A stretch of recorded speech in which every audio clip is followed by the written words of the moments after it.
The energy here is absolutely amazing, so give yourselves a round of applause. I'm just loving the energy. So please welcome, I mean, the most important people here tonight, the Dragons, as they've been introduced. So give them a big round of applause, please. So do we have Vinnie Lingham with us, standing by? Is he there? He's in California. He's doing something out. Please tell him to make sure that he's wearing clothes, okay? We don't want that out of the shower look like we had last time. It was a bit embarrassing. Vinnie, are you with us? Can you see us? All right. We'll try and get him on very, very shortly. Oh, there he is. Hello, Vinnie. I saw him there. There he is. He's wearing pajamas. I told you guys. Vinnie, good evening. Can you see us? Can you hear us? Okay, we're sorting this out, guys. Can you hear us? All right. Oh, we're getting it on the big screen. All right, give us a second over here. So just to give you all a heads up, we're actually very, very privileged tonight to have all 5 Dragons with us. It's absolutely awesome because as far as I'm concerned, these are like some of the smartest entrepreneurs in the world, and it's a great privilege to have access to them here tonight and to have you engaging with them and you asking the question. It's all about a book called I'm In that will be released sometime in September. So the book's not out yet, but it will be in all of the top bookstores around the globe, and we will get a chance to interact with these Dragons tonight. I'm just having a look to see if we've got Vinnie up. Not yet. He's there. He's waiting for us. He's standing by. So, as I was saying, awesome energy that we've got in this evening. So, let me just give the Dragons each an opportunity to introduce themselves. So, we'll start on that side and we'll move across. So, Gil, I'm going to hand the microphone over to you, and then we can pass the microphone further down. And just introduce yourself and just tell us who you are and what your story is in life. All right? Hi, everyone. So firstly, this is my first THUD event, and definitely not my last. And I thought I should just play something here. Give me 1 sec.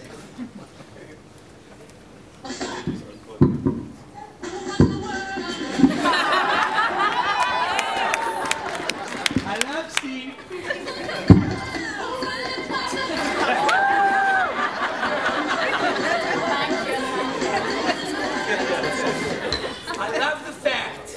I love the fact that there are so many women entrepreneurs here. Give it up for yourselves. Very cool. It's and I'm going to hand it over. No, I just have to say this point. At our business today, at the Creative Council, we had a Women's Day event, and I said something that I really believe. I really believe that women will rule the world, because as we move to a more cerebral world where brawn doesn't really make a difference anymore, the truth will come out that women are way more advanced than men, and they deserve to rule the world, and men will be better off for it as well. So it's great to see everyone here. I was supposed to introduce myself. Listen, are you speaking on behalf of us men here tonight, or are you just speaking on behalf of everybody here? But it's true. I mean, women can multitask, men can't, you know, and they're far superior than us, far superior. Polo. Hi everyone. After that, I'm not quite sure what I'm supposed to do. Just agree with him, Polo. I love women and happy women, smart everyone, but I like guys too, so. Guys, this is really a very wonderful turnout. We're really pleased to see so many people here. I think for me what's exciting is that as a country we're really seeing a lot of people hungry to know about entrepreneurship, to become entrepreneurs, and I think it's a very good sign for the future of this country and this economy. So I'm very excited to see so many people here, and I'm also excited to know that we are streaming to 3 or 4 other cities across the country, and I think the crowds are as much as we have here. So it's really very exciting for us, and we are really looking forward to sharing with you some of the snippets from the book. Thank you. Fantastic. Vusi Makwaya, good evening, sir. Brother Rocky. What's happening? You're looking very good. But I must tell you, you know, please stand up, Vusi, because like Vusi's a pretty well-dressed guy, but his nose is a bit out of joint tonight because this gentleman over here has completely outdressed him tonight. But completely. Lebo has made you look, I don't know, but you're still looking hot, man. I mean, the socks do it for me. Listen, it's Casual Friday.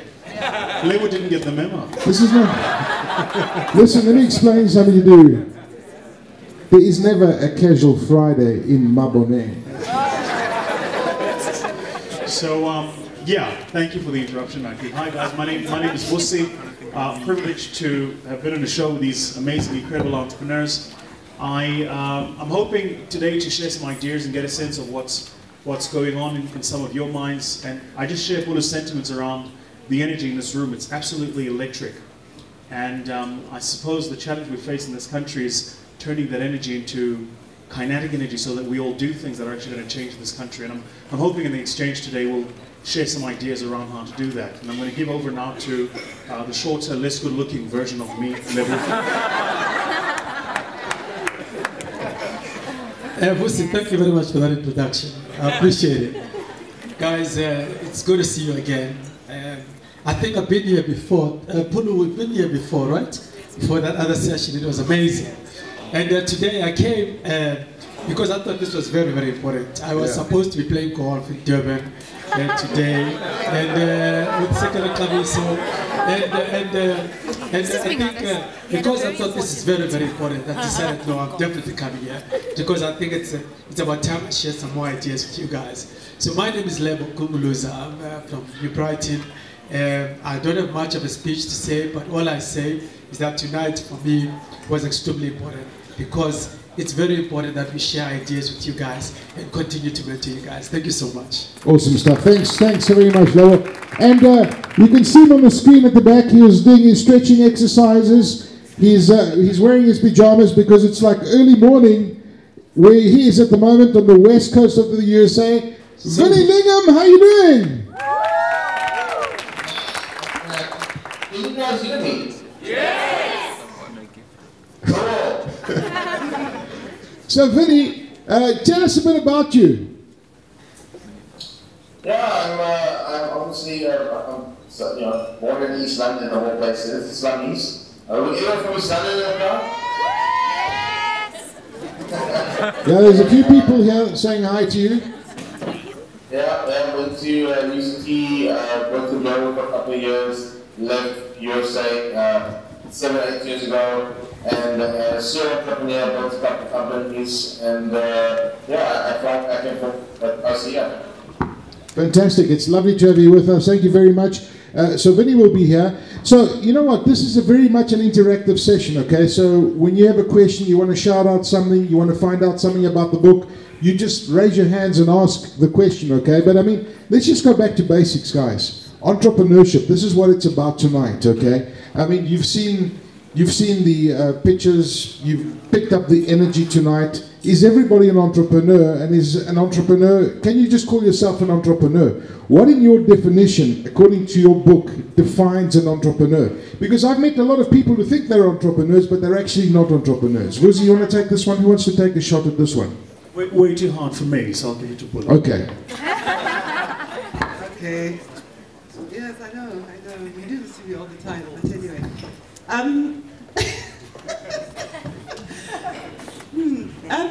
It's an interesting question because there's also a question around, is a leader born, or is can you make a leader? So it's probably a very similar question. But I think that I think first and foremost, if you are able to identify an opportunity, or what I normally say, if you are able to identify a problem in the market, and you are able to quantify it and find ways of exploiting it to make profit out of it, I think that's where you start potentially calling yourself an entrepreneur. So there has to be a very clear problem which actually is an opportunity. Then there has to be a very clear way, or you have to find a clever way or find a solution to that problem and actually exploit it. So I think that's the fundamental. And I can say a whole range of things about it, but I think I'll leave it there for now. Yeah. I mean, Vinny, I look at you and I've been watching your progress and I admire you, man. I mean, you just took companies and you had a dream, you followed through. In my mind, you're an entrepreneur because you've done some amazing things. But what in your mind defines an entrepreneur, and what advice can you give to entrepreneurs that are here this evening? What differentiates you from so many other people?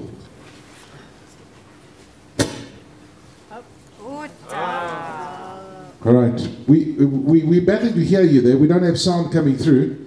We want to hear what you've got to say. So we'll try and sort out that sound problem in a moment. So you want to? Here we go. Yeah, we can hear you now.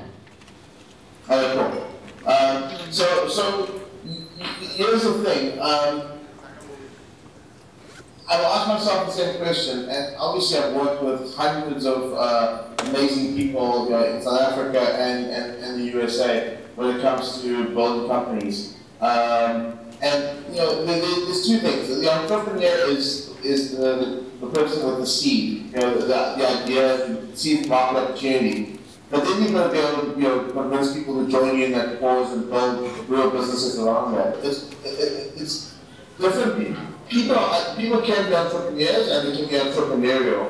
So, and there is a distinction. Entrepreneurs are the guys that are going to quit their jobs, put their lives on the line, go to raise funding, believe in a dream, and really take something from a concept to a reality and build momentum around that. And then you get people who are entrepreneurial who want to be with those people doing those things. But they're not necessarily the people who are going to start and take all the risks at the beginning. So for me, the true entrepreneurs are really the guys who are willing to take all the risks and know that they fail to fall in their face and they're going to be up again and going. And that's the hardest thing in the world. Because when you fail, you've got to just get up and try again. And those are the real entrepreneurs. But entrepreneurs need entrepreneurial people around them. They can't do it by themselves either. It's just different risk profiles.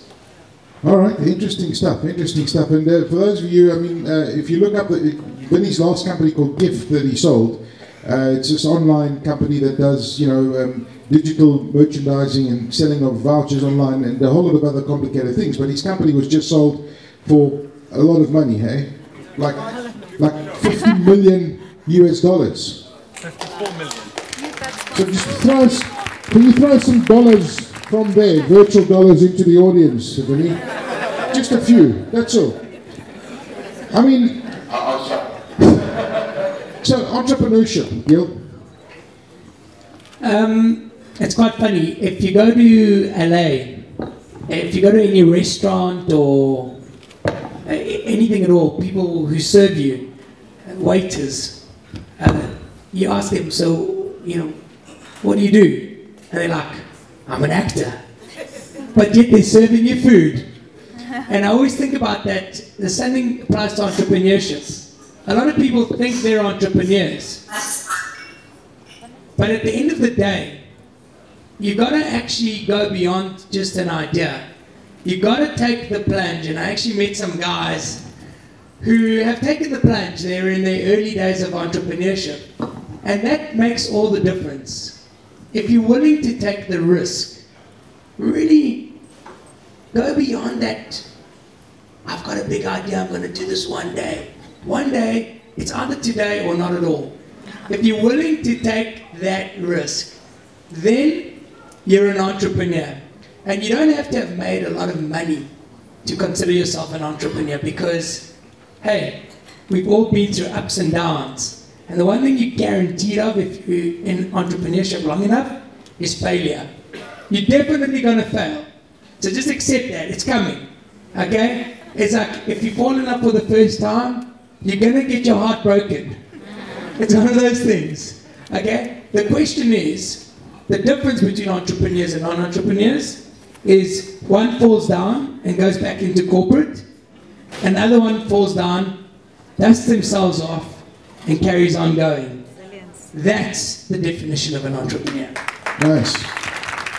So Lebo, you know what? You started at some point, and you've made yourself an incredibly successful person today. Apart from the fact that you're the best dressed guy here today, What do you attribute your success as an entrepreneur? Because deep down inside, your DNA says entrepreneurship. Guys, I think for me, the most important part is that I think it's always important to identify your talent, because your talent always gives you that competitive advantage. You know, so that, look at Jozi, he's a great speaker. So he was able to identify that talent. He was able to identify that talent at a very early age, and he was able to exploit that talent and align everything around his business around that talent. I'm very creative, so I aligned my business around that, because when I was in grade 11, I won a competition where I wrote an essay, and I won amongst 10,000 young people.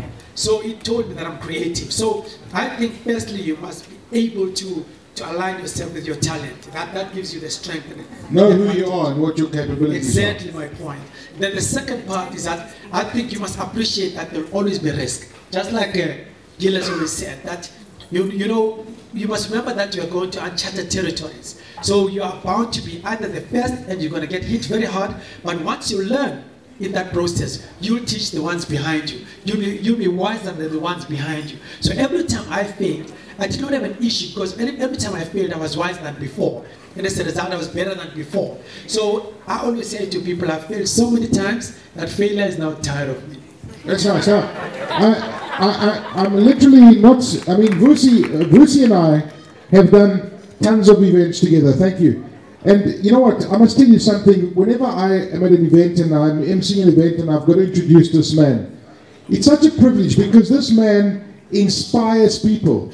When he finishes his talks, and he can be anywhere in the world, anywhere on the continent, he gets up and he gives such an inspiring talk. When you see this guy get a standing ovation, he's identified his talent. But it wasn't always like that. You know, he started off right at the bottom. No, I was always getting started. Oh, sorry. Yeah, now he's going from the bottom down, right? Yeah. No, not quite. But Jozi, seriously, dude, you started at the bottom. You just didn't arrive in the world and say, Jozi Dembakwa is here. What is in your DNA that has made you so successful today? So, there was a young lady who was presenting a shuttle business. And I heard somebody at the back say, there's so many of those. I'm of the view that there are very few firsts left. So if you think you're going to be the first at anything, I've got news for you. You'll probably never become an entrepreneur. Being an entrepreneur is not about seeking to be first at something. It's simply about saying that when I'm in it, I'm going to be the best at it. So like we were saying, you know, I'm good. I'm not. I'm the fucking best there is. What is this good business, comrade? We're not paying back any money here. You see what I go through with the Dragon's Den? My face dies like this. So I think, which brings me to, so I think the first part is forget about being first. Don't try to be first, right? The second thing I'd say is let your heart guide you. And that's really hard, because often in life the hardest thing to do is follow your heart. And here's why that is. Your heart will always go, not always, but more often than not it'll go in the complete opposite direction of your mind. You know, I trained in finance. Both Gil and I are CFAs. I worked in investment banking. I was kind of, you know, like, listen, I'm all right. You know, very good at structuring Excel spreadsheets and making one macro speak to another and charging companies a percentage of the transaction value. And then your heart says, but this is not why God put you here. Like, you're here for something different. And there's nothing harder, I think, than coming from an industry where if you say what you are, people pay you a lot of respect. And then you tell them what you want to become, they go, yeah, but why would you do that? You know, it's kind of like, I've got a friend of mine, he's a CA, and he gave it all up and went and started a Shisanyama business. Nice. And he's printing money out of his Shisanyama business. Well, how many of us here look at a Shisanyama entrepreneur and go, that's what I want to be? And I think that's the third part of entrepreneurship, which is if you expect fancy, corner office, air conditioning, you should probably not do it. I worked 6 years before I could actually wear a suit to work. Because it just wasn't practical to wear a suit to work. If the printer breaks, you're fixing it, so why are you wearing a suit? You know, and I think a lot of us, especially young black people, I see a lot of young black people in corporate who are held back by the mentality of what we think entrepreneurship is. when you're walking into a corporate, there's an HR department, a marketing department, a risk department, finance. Those support functions are built. When you are an entrepreneur, you are HR. Your marketing, your finance, your risk, your legal, you're all of those things all the time, every time. So in your mind, I mean, I don't know if you guys know, but Vinny's my absolute idol. Vinny wears the same clothes to work every day. No, you guys remember, every day. He's got a grey shirt, he's got a set of jeans, and he's got sneakers. I think he must have like 40 pairs of exactly the same. Every day you see him, every day, all day, grey shirt, jeans, techies. Right? But what he's built is amazing. Right? So I think for me, you almost have to learn to tone down what you think it is, and you have to learn to speak down what you're trying to do, and actually just get in and do it. Let your numbers speak for themselves, let the results speak for themselves, and let them know that you're the best at it, rather than trying to look the part. Yeah, well, I think it's great. I think, give our dragons a round of applause, give them a hand. You know what, but this is all very well, guys. I mean, this is cool. I mean, you guys are like at the pinnacle of your careers right now, and you've come from a low base, right? But, I mean, all of these people are here. They face a very challenging future. I mean, it's tough being an entrepreneur today. I want to find out, just shout out, okay, what are the challenges that you face being an entrepreneur? What are they? Just shout out. Money, yeah. Is money a big issue? Is money a big issue? You go asking for money, nobody wants to give you money, right? All right, what else? HR. Legal. Hey? Growth. Get out of here, man. Get out of here. Shit, man. You know what? Have you seen those Nigerians? Get out of here. How many times do you arrive somewhere, you pitch your idea, and the guy say, get out of here, man? Yeah, exactly. Sorry, Vinny, we interrupted you. But I actually did that on purpose as a segue to you, Vinny, because when I asked about money, this is the one big mistake entrepreneurs make. They think that, hey, I can't get the money to fund what I want to do, so it's not going to be successful, right, Vinny? So when you started your projects, you started off, you didn't expect to get the money. You didn't get the projects off the ground because you had money, right? Money shouldn't be the foundation of your idea as an entrepreneur. So guys, I tell you guys a whole bunch of soft stories, but I mean, it's one of those things where it's all, no matter how, every entrepreneur will tell you, no matter how successful you are, you always need money. You're always out raising, you're always asking the banks for loans, overdrafts. Like, you can be a multi-millionaire, you'll still be in debt. It's just one of those things, okay? It's a fact of life. So don't ever think it's going to stop. Don't think one day I'm going to have this big, profitable, successful company and not need cash. You always need cash. You're always expanding, you're always growing, you're always having new projects. There's always more things to do than the resources you have access to. And all you're doing right now, you're training for big leagues. And you can't do it on a small scale, you don't do it on a big scale. So we have to overcome these issues now, and it'll set you up in the future. Nice one. Thanks for that, Vinny. So, Paula, is money that big an issue? Because when I asked, everybody said, no, we can't get money. We can't get money to fund what we want to do. We can't get money to get the thing that we want off the ground.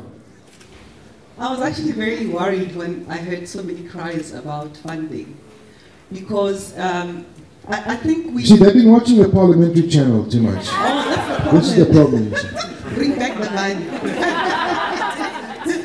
I think we underestimate the importance, though, of bootstrapping. We underestimate the importance of putting your mouth where... What? Your money where your mouth is. Something like that. We don't have money. Well, but the point I'm trying to make is that a lot of the time, a lot of the time, you see, they're fighting for the microphone. A lot of the time, entrepreneurs think that money is the solution to whatever challenges they're facing without actually spending the time to understand their businesses. So I would say, and this is really based on experience that I've gained having invested in quite a few, particularly early stage businesses, where people come to us and say, well, looking for funding, can you please invest in us? And then when we unpack the business, we actually realize that there are more operational issues that need to be attended to. the guy has not sorted out who their market is, how big the market is, and what the potential is. They haven't sorted out how, to improve efficiencies. They haven't sorted out the types of resources that they require and how much it's going to cost them. So I think entrepreneurs need to first invest time in doing that kind of work, so that when you come to an investor, you have, a certain level of certainty about your funding requirements. Because the benefit of doing that is that when you come to an investor before you do the work, you could actually be undercapitalizing your business, which can kill your business. So rather do the work, spend the time, because it also helps you to understand your business better, and then go to an investor with a compelling story, because you understand, the variables, you understand the value, what do they call them, value drivers in your business and things like that.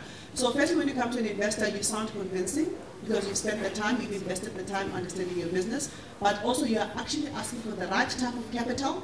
And I was hoping Vinny would talk about this, the right type of capital, but also the right amount of capital, because that is also very important. A lot of entrepreneurs don't understand the importance of understanding whether you need debt, whether you need short-term debt, whether you need long-term debt, and whether you need equity. But when you understand your business, you actually will understand those details. Because if your business is, for instance, at an early stage and is growing, you probably need what they call patient capital, right? Which is probably equity. If you are having a short-term cash flow situation where you've got a contract that you need to finance, you don't need to go to an equity investor and raise long-term financing.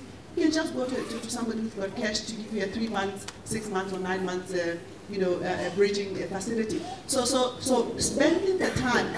I'm a financier. I invest in entrepreneurs. But I really, so I'm always looking for opportunities to invest, but I really would prefer that people do the work first and then come to me with a very clear, compelling story of what it is that they need and how it is that they need it. So what I'm hearing from you is be more prepared. When you come to your money, be more prepared, have all your ducks in a row, know what you're talking about, have that plan of action. Yeah, Jozi, what do you want to say? So first I'd really like to hear from Gil, because Gil, very interesting, started a business, then it failed. Then he started another business, which became hugely successful. But in the process of that, he's gotten partners in his business. And personally, as an entrepreneur, I'm always fascinated when you get other people in the room to start having conversations about how you're running your business. So I'd like to hear from that. But before that, I just want to make a quick point. So, interesting story, about 4 months ago, I'm at the airport. And I'm checking in. When you check your stuff in and they say to you, take your bag there, must be wrapped there. So I go to this thing where they wrap your bag, and there's a young lady standing there, and she takes my bag and she wraps it, and then she looks at me, and then she tilts a couple of ways, and she starts having a bit of a fluff. She says, aren't you Jozi? I said, yes. She says, I've got this amazing business idea. I'd really like to try it. I get this maybe 100 times a year, I'm sure all of us do. But I'm like, here's my card, call me. 99% of the time, people never call. When they do, they email. When they do, it's a long email with no story to it. So anyway, she basically says, okay, so I'll call you. She rings me up. She says, Jozi, I just need $50. And I know what you're thinking. I just need $50. I said, no, what do you mean? Then she says, and I'm willing to come to your office and shine your shoes if you give me $50. Wow. Immediately, now listen to this, my entrepreneur mind kicks in and goes, hold on. If you have to get to my office, there's a cost to get here and a cost to go home. Then there's a cost to your time and labor. You're not really going to make money out of this $50. So I said, how are you going to get here? She says, oh, no, don't worry, I've already organized the lift. So she eliminated the cost. See? Entrepreneurship. Rocks up at my office, and I said, listen, my shoes don't need a shine, here's $50. And I'm like, but for good measure, here's $200. Go and do something. Disappears. If you go today in Menlyn, there's a, whoa. Let me just take it for you. That's okay. It's his wife, Timbakwaya. It is my wife. She just wanted to see how things are going. But, so anyway, his wife 3 says it, right? If you go, so I've never seen him so flustered, ladies and gentlemen. Sorry, I was rude. Sorry. So $200. They disappear. So I'll give it $200. Yeah. If you go today to 27 Boxes, which is a mall built out of containers in Menlyn, she's actually got her shop there. So she went to about 10 of us. She raised $200 plus minus. She ended up with like 5,000 rand. And then she went and got a space for rental. And she used the 5,000 rand as material. She's running. Cash flow positive from month 1, profitable from month 1. and zero debt and equity. Now, in my books, that's entrepreneurship. Yeah, absolutely. What a unique approach as well. So, before we go to go, Lebo wanted to add something. You know, I think what Mrs. just mentioned is what I was going to mention, because you see, when I started my group, I didn't want to start on debt. I wanted to make sure that I do something that requires more my skill, my talent, and potentially be on a consulting space where I don't have to acquire any type of equipment or any capex. So what I did, I built my income around the media business, because there I sell media space, I get money, and then I produce. Same thing, the event space and the hospitality space. I sell to you the concept, you pay me, and then I produce. So that's how I build my cash flow without having to outlay any capital, because in most cases, we want to go get, all of us to go buy these brand shoes, get a warehouse, go to India, get all the shoes coming here, all with borrowed money. You've got a warehouse, then guess what? The shoes don't move. You're stuck with rent, you're stuck with debt, you are stuck with shoes that don't move because you didn't understand your market, whether they need the shoes or not. So you didn't go and first understand the market, sell to the market, even if you consult or you sell on behalf of someone who owns the goods, so that you can understand the market and then be familiar with the market. Because I believe that if you don't own the market and you don't know the market very, very well, you don't have a business. Do you get what I'm saying? So by the time I got into businesses where I acquire hotels and all of that stuff, I already knew the space very, very well. So I was able to engage the market and make money out of the market because I was comfortable with the market. So what I'm trying to say is, guys, is that there will always be limited resources. But there's one thing that you always have, is unlimited creativity. Every time you are creative, you always have a solution to serve whoever. But with the resources, they will always be limited. Thanks, guys.